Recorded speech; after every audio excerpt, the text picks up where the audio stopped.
توبه نکن. توبه نگو، خدا نیست نگو، خداوند هست. تو مسلمانی نه نگو. من مسلمان نه. تو مسلمان نیستی؟ تو تاجیکی مسلمان نیستی؟ من تاجیکم دیگه، مسلمان نه. مسلمان تو که مسلمان نباشی. عرب مسلمان. گوش کو، خداوند تو زنی گپی زن تا باور میکنی؟ خداوند باور نمیکنی کو؟ من نکی نگفتم. من به نام الله من نگفتم زن تا. من تلفن کردم در پیش خودت کو. یک اگر آواز من نبروردم گپی زن تا باور نکن. فهمیدی؟ ایمان مای کافر من نگفتم. من ای خدا میترسم. الحمدلله من مسلمانم. الحمدلله این کلمه عربی. فهمیدی؟ تو خب که تو خدا دا باور نداری. تو میگی تو تاجیکی؟ من تاجیک نمیگم، تاجیک مسلمان. نه تو گوش کن، مسلمانه نگو من. تو چی باید مسلمانی خودت سر میکشی؟ من مسلمان نه ملیکا. الحمدلله من مسلمانم. من بنده خداوندم. من خداوند میترسم. تو میگی که الله نیست، هیچ کس نیست، خدا هیچ کس میگو. خدا هیچ کس. نگو ملیکا خدا نیست. خدا جان همین چیزی که در تو رزق روزی را تا کی داده است؟ رزق نیست گفتی خداوند نصیبت کرده. تو گوش کن شاروخ. کار کنی پول میوی، کار نکنی پول نمیوی. بچه خدا نیست، رزق خدا نمیده. همین کارا تو در خداوند توریش آورد کرده استی. با خدا باور که تو خداوند رو نگردون. خدا نیست ملیکا. خداوند با خدا شاروخ مایلی مرا مایلی ایمان گذر مرا جومت اونه که کو هیچ وقت نگو. با خدا شاروخ خود در غضب خداوند گرفتار میشه. در یگان شکل میزنی کو باور که کو هیچ کس بداد نمیرسه. خدا ور زوره که خدا جان ای غضبش نگه داره. خدا نیست گفتم ملیکا. برای من خدا نیست برای من. برای تو خدا نیست؟ تو خدا را خدا نمیدونی؟ نه. زنش تو مسلمان؟ من مسلمان نه تنبولی. چی با تو تاجیکی؟ ای تاجیکستانی؟ تاجیک مسلمان نه. کی گفت؟ کلمه کلمه مسلمانی گو. کلمه مسلمان یک تا گو. یک تا کلمه مسلمانی گو. نه یک تا کلمه گو. چی من نمیگم؟ لبا یک تا کلمه. الحمدلله. انا کیف. الحمدلله خوش کن. رفت فهمی کدام زبان؟ کدام زبانی است در قرآن آمدگی؟ من خوندگی؟ نگوی گپا. قرآن اگجام دیگه. شک به خداوند نیست. همین پیغمبرت اگجا. کدام دولت زاده شدگی؟ کدام ملت؟ پیغمبر ملت دارد. کدام ملت دارد؟ کدام ملت دارد؟ کدام ملت دارد همین پیغمبر؟ چی به خدا را خدا نمیگی؟ پیغمبرت کدام ملت؟ همون کتاب نماز خون که تاجیکشم نویسیگی. عربیش نویسیگی. پیغمبرت عرب. من عرب نه. فهمیدی؟ من عرب نه.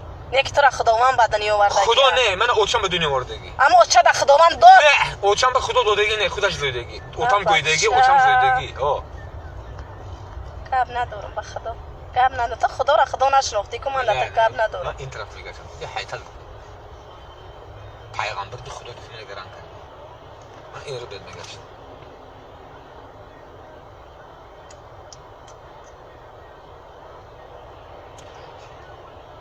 نگو نمی خدا دیگه من باور نمیکنم.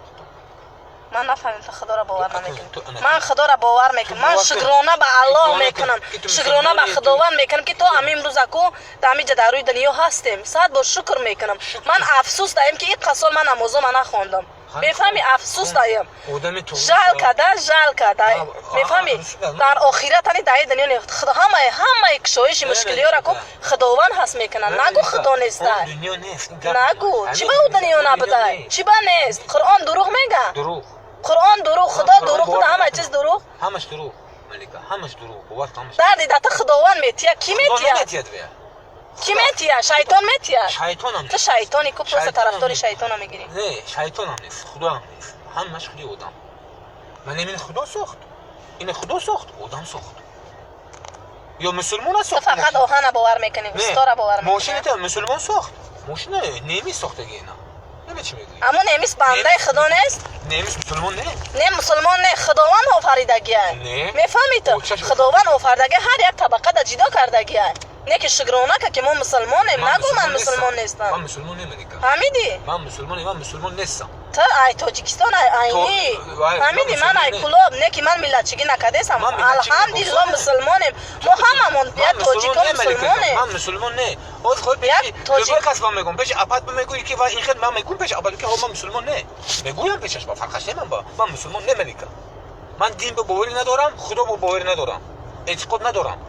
باور نمیکنم نه خدا با نه خدا دا باوری نکردی کو دیگه بنده ایت گپی دیگه ایت چی بوی امید دیگه تو دا چی بوی امید که تو خداوند باور میکنی نمیکنی تو دیگه بنده را یک جا برو من تو خداوندی که مرا هست کرده خداوندی که با من رزق روزی میده خداوندی که مرا کو هست صد باش گونه خدا من حس کرده این قطنجی و امونی را داده تو خداوندی که یکا و یگانه با خداوند هیچ کس بحث نمیه بحث نه یا که با خدا با غضب خدا گرفتار بشه تو با خداوند بحث اومده خدا را باور نکنی من یک بنده مخلوق خداوند که با خداوند فراز مرا سنگ میگردونه خداوند فراز مرا گل میگردونه ترانی هم خیل تو خدا را گوش کس مرا گوش که ترا اوچه ترا کی آفریدگیه اوچه ما بیبین انا خداوند داده آفرید گوش که شورق من داده گل ندارم دیگه گوش که شورق آدم گوش کن یک سکون کتاب آدم خوندگی پیدایش آدم ام میمون پیدا شد خب پیدا نشد آدم ام میمون شدگی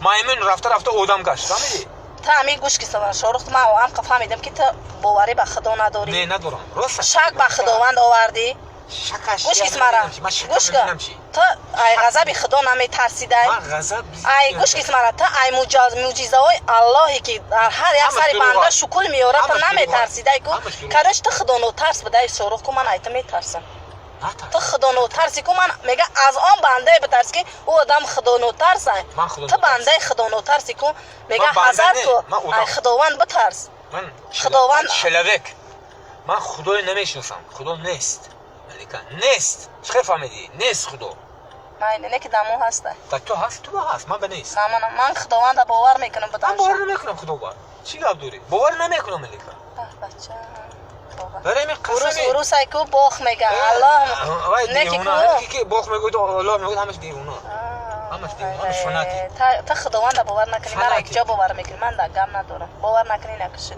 نه که من خودم در پیش تانی در تمام جا اثبات میکنم حاضر تلفن که اثبات میکنم که من این گپ نگفتم گوش کس مرا زن مرا تهمت کرده که پرازگاه خداوند در جزای خداوند گرفتار شود نیست خیر خدا جان جزاش ببینه گوش که جزاش ببینه زنت تهمت کرد مرا کو خدا جان پروردگار کو گوش که زن تو مرا تهمت کرد کو تو با تهمت زنت باور کردی کو جزاتونه خدا جان چیه جزاتونه کو پروردگار بنده هاش تو بنده دا باوری داره کو جزاش کو بنده هاش چیه آدم هست همین خیلی جزاتونه آدم چیه تو خدا را باور نمیکنی نه که من تقدی زنت در خداوند سپاریدم تمام پروردگار خدا جان پروردگاری کریم کو با مقصد تو نرسه خدا جان با تهمت مرا کسی که تهمت کرد کو پروردگار خداوند جان در تهمت الله گرفتار شود فهمیدی در تهمت خداوند گرفتار شود که دیگه اثبات نه و اثباتش کنه من نکردم من نمیترسم ایتا من ایزن ما حاجی بگی اثبات که